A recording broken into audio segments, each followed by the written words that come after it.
അത്യുഗ്രൻ bicycle kick ഗോളിലൂടെ football ആരാധകരെ അമ്പരപ്പിച്ച് Cristiano Ronaldo. Saudi pro ലീഗിൽ ഞായറാഴ്ച അൽ ഖലീജിനെതിരെ നടന്ന മത്സരത്തിലാണ് റൊണാൾഡോയുടെ കിടിലൻ ഗോൾ പിറന്നത്. റിയാദിലെ അൽ അവൽ പാർക്കിൽ നടന്ന മത്സരത്തിൽ അൽ നസർ 1-നെതിരെ 4 ഗോളുകൾക്ക് വിജയിക്കുകയും ചെയ്തു. ലീഗിൽ അൽ നസറിന്റെ തുടർച്ചയായ 9ാം വിജയമാണിത്. മത്സരത്തിൽ അൽ നസറിന്റെ ആധിപത്യം പ്രകടമായിരുന്നു. യാവോ ഫെലിക്സ്, വെസ്ലി എന്നിവരുടെ ഗോളുകളിൽ ആദ്യ പകുതിയിൽ 2 ഗോളുകൾക്ക് മുന്നിട്ട് നിന്ന അൽ നസറിനായി 77ാം മിനിറ്റിൽ സാദിയോ മാനെ ലീഡ് ഉയർത്തി. മത്സരത്തിന്റെ അവസാന നിമിഷങ്ങളിലാണ് 40 വയസ്സുകാരനായ റൊണാൾഡോ മനോഹരമായ ഗോൾ നേടിയത്.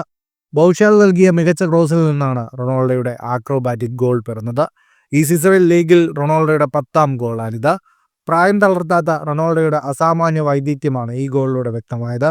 സൗദി പ്രോ ലീഗിൽ അൽ നസറിന്റെ ആധിപത്യം തുടരുകയാണ്. ലീഗിലെ 9ാം മത്സരവും വിജയിച്ച് തോൽവിയറിയാതെ മുന്നേറുകയാണ് അവർ. അൽ നസർ 9 മത്സരങ്ങളിൽ നിന്ന് ആകെ 30 ഗോളുകൾ നേടിയപ്പോൾ വഴങ്ങിയത് 5 മാത്രമാണ്. 27 പോയിന്റുമായി 1ാം സ്ഥാനത്ത് നിൽക്കുന്ന അൽ നസറിന് പിന്നിൽ 23 പോയിന്റുള്ള അൽ ഹിലാലും 22 പോയിന്റുള്ള അൽ താവൂനുമാണ് ഉള്ളത്. സൗദി പ്രോ ലീഗിൽ ഡിസംബർ 21-നാണ് അൽ നസറിന്റെ അടുത്ത മത്സരം. ഫുട്ബോൾ ലോകത്തെ കൂടുതൽ വാർത്തകൾക്കും വിശേഷങ്ങൾക്കുമായി സ്പോർട്സ് കഫേ സബ്സ്ക്രൈബ് ചെയ്യുക.